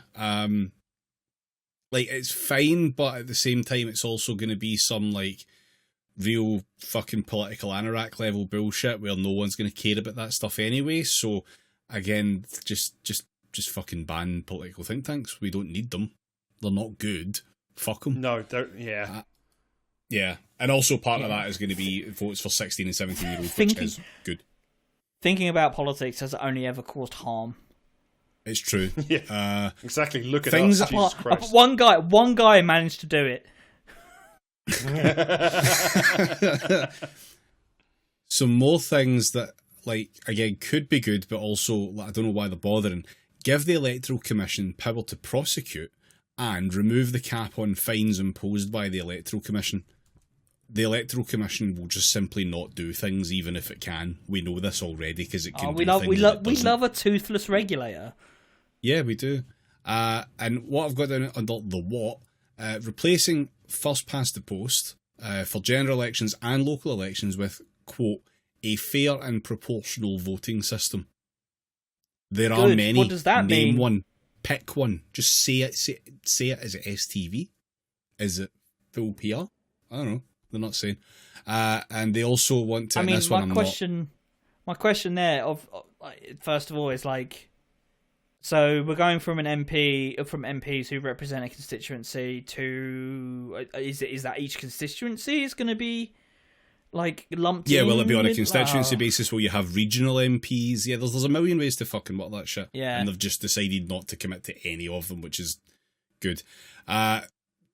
They want to amend the Online Safety Act to, quote, protect democracy and prevent political debate from being manipulated by falsehoods, fakes, and half-truths. They want to make it illegal to just go on the internet and lie. Yeah, haters Good and liars luck.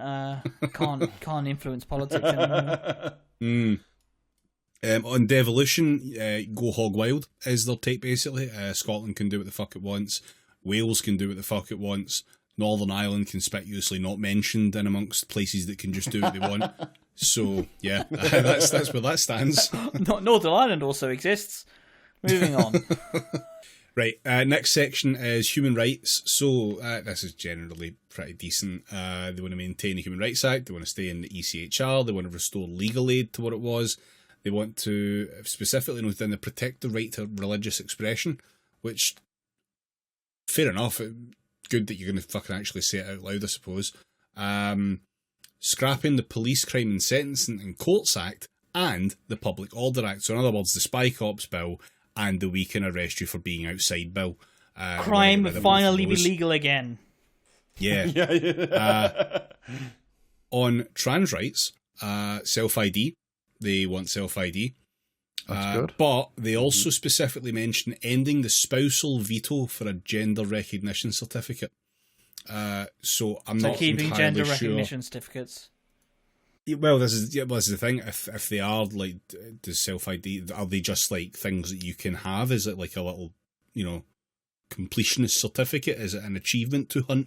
I don't really know what the fucking score of it is. Speed running gender transition. Well, no, those things are both consistent because currently you have to go through this whole application and your spouse can veto it, which is bullshit. Yeah. So what they're basically saying is, hey, your spouse won't be able to veto it, and also you can do it yourself. So yeah, it's fine. I get it, but at the same time, it's Yeah. I mean, it would probably make more sense to just fucking get rid of the entire certificate, if you know what I mean, like as an unnecessary thing, and replace it with self-ID entirely. So I've had discussions on this, and basically that's fine until you run into the situation of people going abroad or having to move abroad or any kind of interaction with foreign governments, for which case having a certificate does actually matter for their legal systems. So, yeah. Okay. Well, fine, as an extra thing that you can have, like, you don't need a passport if you don't leave the country, I suppose. Yeah, fair enough. So long as they make it fucking much simpler to get the fucking things then, I suppose. But there's nothing in there about that. They're also going to bring about the imposition of the third omnigender because of woke. which means that you can have a little X on your passport rather than an M or an F if you're non-binary or intersex, which is good and cool. Cool. Yeah, fine. Yep. Yep. That's pretty much it on human rights. Immigration. They are going to end the hostile environment. That's good. Excellent. To Good do stuff. this, Good abolishing start, I the... should say. Yeah, you could start, yeah, for sure. Abolishing the no recourse to public funds condition. So that's obviously when you can't get any fucking government money and you've just to fucking die quietly while they don't process your asylum claim. That's going. Campaigning, again, rears its fucking head here, to end the 10-year route to settlement. So rather than just ending it, they would just simply campaign for it. So how much they care about that, I don't really know. They would end immigration detention in all cases except those where there is a danger to public safety. So in other words, if they're not get fucking, out clause. if they're not a fucking criminal, then they don't need to be locked up apparently. But then what actual mechanisms, routes, and definitions will they use there? I don't know. And a visa, just having a visa will get you a vote, which is quite good. I like that. They're also going to end the minimum income requirements for spouses of those with work visas. That's also very good. On asylum, they're going to work towards the establishment of safe routes with other countries. Which, to be fair, I'll allow them the work towards bit because that does require international cooperation in cases of persecution, war, or climate disaster specifically. To a country of choice as well, which is not one that you would see normally with this kind of stuff, which is very nice and refreshing, because it shouldn't just be the closest fucking place that you can be dropped. It should be of choice. Faster and fairer processing of asylum requests, that one kind of just goes unsaid. That should be the case, and they say, yeah, okay, we would do that. And permitting work while an application for asylum is being decided, which also is a pretty fucking good thing. Obviously, there's a whole raft of fucking safeguards that would need to be done around that, like make sure people aren't fucking exploited. But, you know, whether or not other parts of the manifesto would take care of that, I don't know. On to the big one, which again they seem to bury towards the end. The destruction of the Home Office. Nice. Okay. Get in. Yes, they would Snuck that one in. abolish... They would abolish the Home Office and replace it with a Department of Migration and they would beef up the Department of Justice to take on all the, like, crime shit. The entire point is remove criminal justice from immigration. Like, it shouldn't be... Again, why did they not intertwined. lead with this? Yeah. Yeah, I know. It's mad. I mean, and this is one of those things where I'm like, I'm in favour of this, but only if the Greens are in power forever, because, like, I really don't want to know what the Tories or indeed the current, like, Labour Party would do with a, you know, specific department for migration. Like, that kind of scares me. Yeah, every 5 years Yeah. we just abolish whatever institution was created in the wake of the previous one. Yes. Yeah. You've got to Tabula wonder, rasa like, where every would 5 the... years, just blank slates, not, you know, nerve stapling for the entire UK government. Where would the curse of Yeah, the Home we've replaced with the Secretary Home go? Office with entirely with pea zombies. Yeah, where would the curse of the Home Secretary go, though? You know the way like every Home Secretary just like goes almost immediately completely fucking insane and stays that way forever? Like, would that transfer to justice or migration? I don't know. I don't know. I vote big wood chipper. Simplification and cheapening of visa applications. They say that the application should be charged, quote, at cost. You're the government. It doesn't cost you anything. Free and comprehensive access to the NHS for all migrants, quote, with visas. So, you know, fuck you if you're an illegal. That's just, you know, not allowed still. Yeah, And, it sounds like no one is illegal is missing from this manifesto very, very desperately. I mean, yeah, but then, you know, why specify with visas? The last one that I found quite interesting was that students should be allowed to bring family into the country with them. Yeah, I mean, that's the thing they cut off recently, wasn't it? That was Yeah. that was Yeah. another fucking. Oh, was that bullshit a they thing did, like, last year or previously? something? Yeah, that's like a right, reversal. okay. From I didn't something from realise last that year. was a thing. Yeah. Oh well, they want to restore that then. Either way, I thought it was a pretty fucking good idea. Right, okay. The last major part here: building a fairer, greener, safer world, which is another way of saying foreign policy. Foreign policy. So this one opens up on a gambit: Gaza, Israel and Palestine. Tell me. Yeah. So Didn't they think they were would gonna do it. continue. They would continue to call for an immediate bilateral ceasefire. Okay. Sure. Security, and they would call for security and equal rights for Israelis and Palestinians. Sure. Recognition of Palestine. Doesn't say immediate, it just says recognition of Palestine. So, like, I don't know what the clauses are around that, but also leading an international effort to end illegal occupation of Palestinian land. I don't know what the legal basis they're going to use for that one is. I don't know how far back they're going to go on that one. Invade the settlements. Go for it. Yeah. Go ham. I'm down to clown. Do it. They would support the investigation and prosecution of war crimes. They didn't go as far to say that they. How insane is it that we have got to a point where the only party that seems to have we think war crimes are bad are in the fucking Greens. Yeah. And finally on this one, an end to British arms exports to Israel. Cool.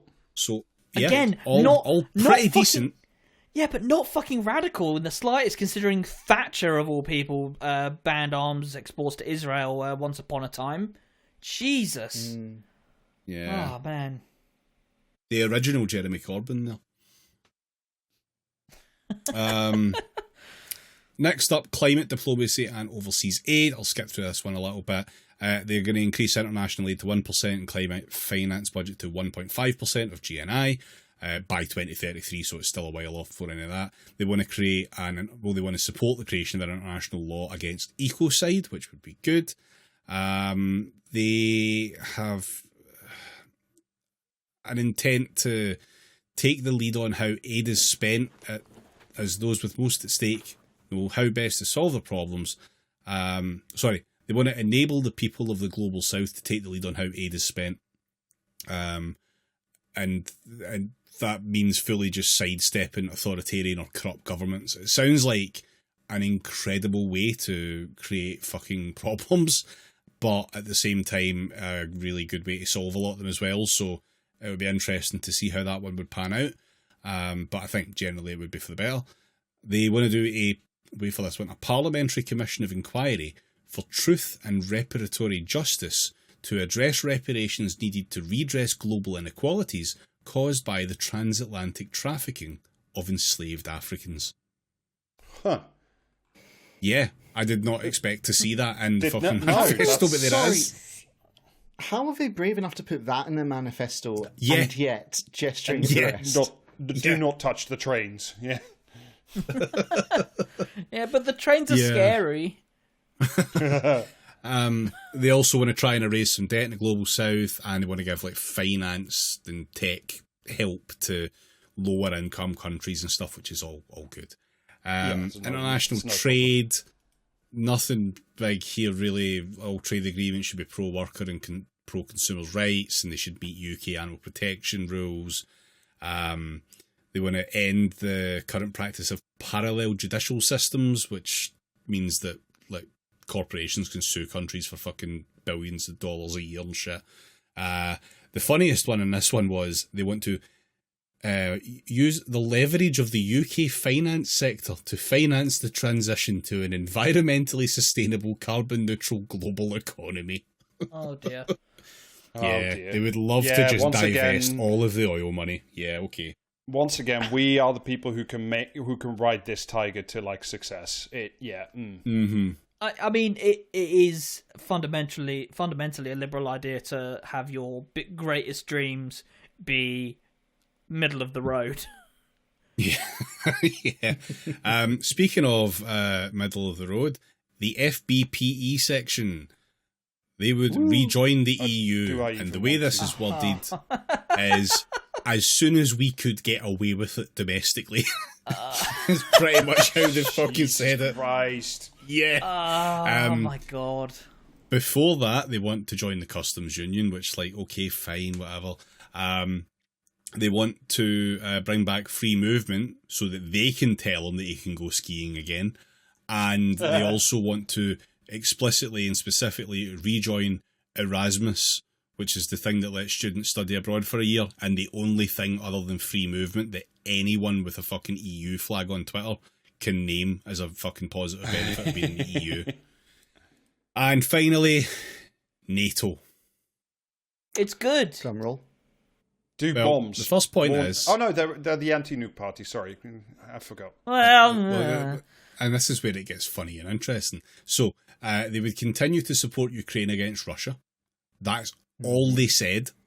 Nothing specific on that front, which, okay. They would push for the UK to sign the UN Treaty on the Prohibition of Nuclear Weapons.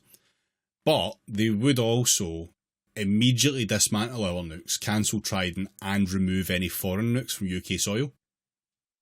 okay, And I'll take the hit on getting that wrong. Fair play. Yeah, I was buried away at the very end of the manifesto. It was very easy to miss. They would also To be fair, generally just become... I searched for disarmament, and that doesn't seem to have didn't hit dismantling. Obviously, Yeah. They also have an intent to become really annoying on the global stage about disarmament, which is good. that is good. Being annoying is an extremely valid political strategy, and I do in fact have to hand it to them on this. So I've just pulled this bit straight out of the manifesto because I feel it needs to be read, like, exactly. The Green Party recognises that NATO has an important role in ensuring the ability of its member states to respond to threats to their security. We support the principle of international solidarity, whereby nations support one another through mutual defence alliances and multilateral security frameworks. Oh, for fuck's sake! Is that what international solidarity is? Is that what that However, is? That doesn't mean that we think NATO is perfect. Far from it. We will work within NATO for a greater focus on outreach and dialogue to support global peace building based on democratic and please don't sue inclusive us. values. Oh man. We want to see crucial reforms to the way NATO operates that include, first and foremost, a commitment to a no first use of nuclear weapons policy. Okay, sure. Oh, come on. Diplomacy and practical cooperation must always take precedence over military action. We want to see much greater emphasis on the alliance's efforts to encourage dialogue to support global peace building. And NATO must act solely in defence of member states. I like the idea of this. It's like a fuzzy little kitten saying, "I love you. You're all my friends," and then the most like deranged, like steroided up fucking tiger with half its jaw missing is just like salivating behind it. Like, what the fuck? Like the US just does not give a shit about any of this. No, and it's like that bit from the fucking section on economics and finance. It's like, oh yeah, we will, the city of London is important to us. It's like why do they always think they can ride this tiger with like any success? It's just like, fuck me. Because the tiger only has half a jaw. Because the Green Party in Wales doesn't want to have enemies. That's what it comes down to. They don't want to have enemies. Can't we all just be friends? They don't recognise the necessity and reality of having like ideological foes who will fight you to the death. Like, no, it's because they spend all their time within a fucking hug box of socialists who don't know any better and liberals who are too fucking preoccupied with their own fucking stupid, weird dreams of fucking knitted sweaters to actually care about the socialists that are amongst them.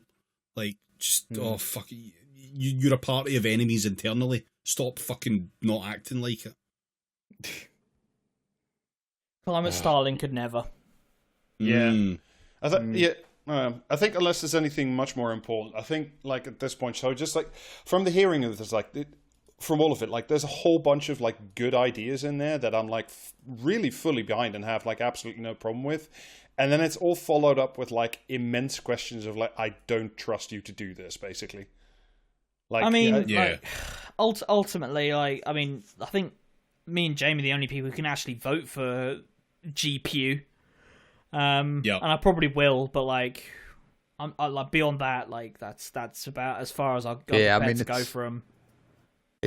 I mean, I've got a postal vote, so it's not like I have to put myself out or anything. But the other I mean, what else have I haven't got any independents here, so it's either them or like one of the four Tory parties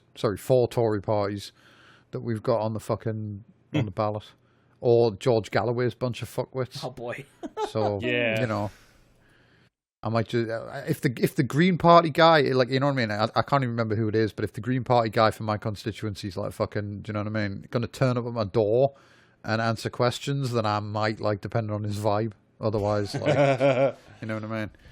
No great loss either way, really. Let me ask you this then, Jamie. If you didn't have a postal vote and you'd have to like leave the house to go vote on whatever the fucking day is, could you be asked, or would you stay at home? Or based on this manifesto, not even the guy, but just like on this. I mean, not on this. No, I don't think it's particularly inspiring enough. Like, well, because, I think just remember though that the line that you speak to any liberal near you is that you don't really need to go and vote. Labour's going to win anyway. You tell them they're going to win anyway.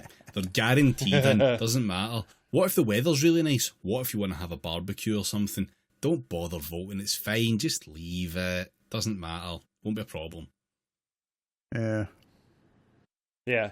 So I think like the constant refrain of, like, you know, elected Greens would push for, or whatever the fuck, like, it's just like, have a little bit of ambition. Do you know what I mean? Yeah. Maybe don't write your entire manifesto under the assumption that you're going to get one guy. And like, you know what I mean? It's a real tendency. Like, you know, I think I'm okay to say this. When I was working for the Northern Independence Party and I did work on a manifesto, that was one of the first things I had to, like, you know, pull the entire policy writing team in for, and said, hey guys, don't write like this. Don't do this. Yeah. It's bad. Here's why. And give them worked examples. And there's a space between like this Green Party manifesto we would like to and we would push for, and Joe Swinson saying, I would like the nuclear keys, please. Yeah, like, give them there to is me a now. middle ground. Give me. Yeah. Anyway, I think that'll fucking do us, eh? Yeah, more than. Yeah. Anyway. If you like that, maybe vote Green. If not, whatever. Yeah. It's not like it matters in the end. Yeah. I think just like Chester Bennington said. As far as socialism and anarchism goes, this manifesto is decidedly mid, and I think that's pretty much extremely mid. It's extremely fucking mid.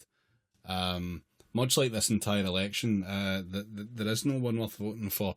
But the one thing that is worth doing is convincing people that they don't have to vote for Labour. It's fine, because they can't be allowed. They just can't. Anyone you can get to not turn up is a good thing. I think on the balance of things, we can probably award the Greens a gold star for being the least shit of the options. Yeah. Yes. Yeah. Congratulations on being the least shit. Yeah. Welcome to my position in Scott Paul for some time now. Jesus. Unfortunately, we have an established position on this about America. The least shit option still isn't the fucking option that you need to vote for. You can simply not vote. No. Yeah. Okay, you can get bonus episodes. We have bonus episodes. You should listen to the bonus episode this month. It will be very enraging because it's a horrible article that Rob found, the fucking prick. That's patreon.com/praxiscast, and you will also get Discord access with that. Twitch streams are usually on Thursdays, but 7:30-ish. That is twitch.tv/praxiscast, and you can get t-shirts, etc. praxiscast.tmail.com. And yeah, we'll catch you in the next one. Right. See ya. Bye-bye. Bye.